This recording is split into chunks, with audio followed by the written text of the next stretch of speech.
हमारे पहलवान हमारे हरियाणवी बाइक बोलेंगे उतनी बार आएंगे और जितने बड़े जत्थे लेने को बोलेंगे उतने बड़े जत्थे लेकर आएंगे और इसका न्याय जो लेकर रहेंगे। अन्याय की बात नहीं होने देंगे। ब्रजभूषण को सलाखों के पीछे जाना पड़ेगा। जो साथी जंतर मंतर पे जाते थे आज सारे के सारे निकल लो, किसी भी तरीके से निकलो, लेकिन जंतर मंतर जरूर पहुंचो। आज हम सैकड़ों किसानों के जत्थों के साथ जा रहे हैं और जहां भी पुलिस रोकेगी हम पूरा वहीं सड़क पे बैठेंगे। अपनी अगर पुलिस गिरफ्तार करना चाहेगी गिरफ्तारी देंगे, लेकिन पीछे नहीं हटेंगे। हमने जाना है, जंतर मंतर जाना है। जिन बेटियों ने हमारे देश का परचम तिरंगा जो है पूरी दुनिया में मान सत्कार उसका बढ़ाया हो, उनको धरना लगाना पड़ा, यही शर्म की बात है। अगर धरना लगाकर उन्होंने FIR दर्ज करवा ली है और ब्रजभूषण को पकड़ने में क्या दिक्कत है, और अगर ब्रजभूषण को अभी तक नहीं पकड़ा या नहीं पकड़ने का इरादा, उन बेटियों को शांतमय धरने पे बैठियों पे उनके सिर फोड़ने, उन पे लाठीचार्ज करना, उनका अपमान करना और पुलिस की वर्दी में करना, ये तो बहुत अन्याय है। हम कहते हैं मोदी जी थोड़ा इधर ध्यान दीजिए, क्योंकि देश के लोग एकत्र हो रहे हैं। अगर जो सेलिब्रिटी है जो हमारे देश का परचम लहराने वाली है वो उनको इंसाफ नहीं मिलेगा तो आम लोगों को इंसाफ कहाँ मिलेगा।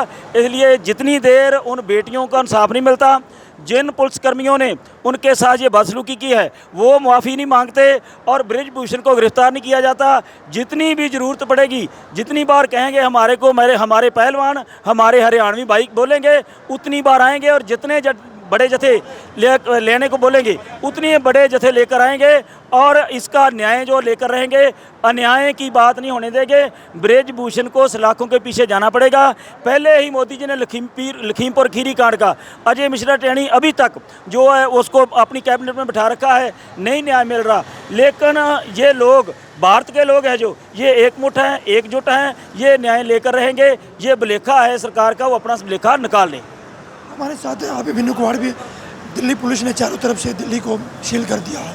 आप किस तरह से जंतर मंतर पर पहुंचोगे, क्योंकि सुबह जब माहौल देखा गया तो 8 से 10 लोग वहां पर दिखाई दे रहे हैं। देखो, मैं एक बात कहना चाह रहा हूँ मोदी सरकार को और दिल्ली पुलिस को, कान खोल के सुन ले दिल्ली पुलिस। इतने दिन हो गए देखते हुए, किसान आंदोलन में भी आपने ज्यादती करी, पहलवानों के आंदोलन में भी आप ज्यादती कर रहे हो। पहलवानों के लिए आप खाने का सामान नहीं पहुंचने दे रहे। वहाँ पे बारिश हो गई, वो बेड लेके जाना चाह रहे थे 8-10 बेड, आप उनको वो नहीं पहुँचने दे रहे हो अंदर तक, उनको पानी नहीं पहुँचने दे रहे हो।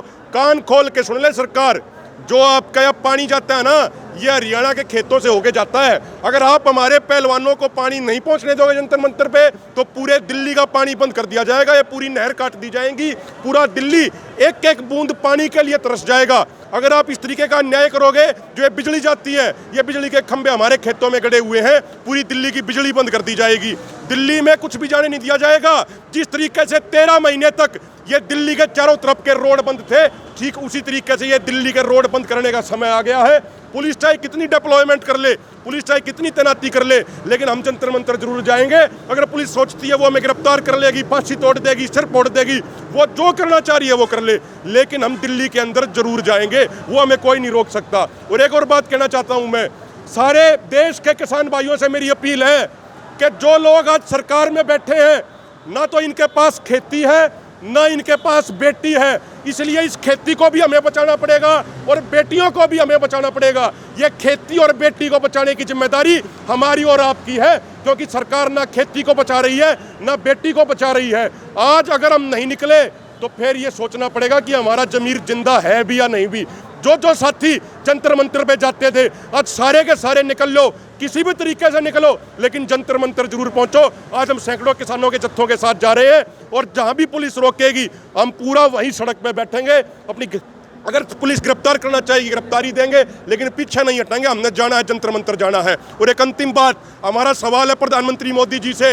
एक तरफ देश का मान सम्मान बढ़ाने वाली पहलवान वो धरने पे बैठी हैं 10 दिनों से, और दूसरी तरफ कर्नाटक में जाके प्रधानमंत्री जी कह रहे हैं कि नारी को सशक्त करेंगे।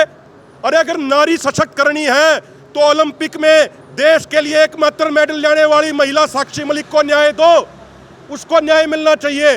आप बेवजह कर्नाटक में जाके फर्जीवाड़े में आप महिला सशक्तिकरण की बात कर रहे हैं। अगर आप सच में महिला को सशक्त करना चाहते हैं तो सबसे पहले इन महिलाओं को न्याय दिलाइए। और एक बात और, प्रधानमंत्री जी कहते हैं, बीजेपी वाले कहते हैं कि नया भारत बना रहे हैं। अरे कैसा नया भारत बना रहे हो आप?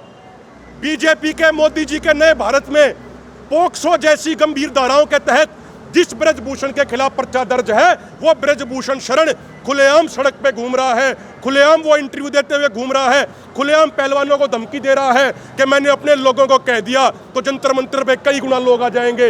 लेकिन दूसरी तरफ जो महिलाएं न्याय के लिए बैठी हैं, अपने हक और अधिकार के लिए बैठी हैं, उनके ऊपर लठ बरसाए जा रहे हैं। उनको दिल्ली पुलिस के जवान जाके माँ बहन की गालियां दे रहे हैं। और कान खोल के सुन लेना ब्रजभूषण शरण, हो गए तुम अपने आप में कितने भी बाहुबली, जो ये धमकी दे रहे हो ना कि तुम्हारे एक इशारे पे कई गुना लोग पहुंच जाएंगे।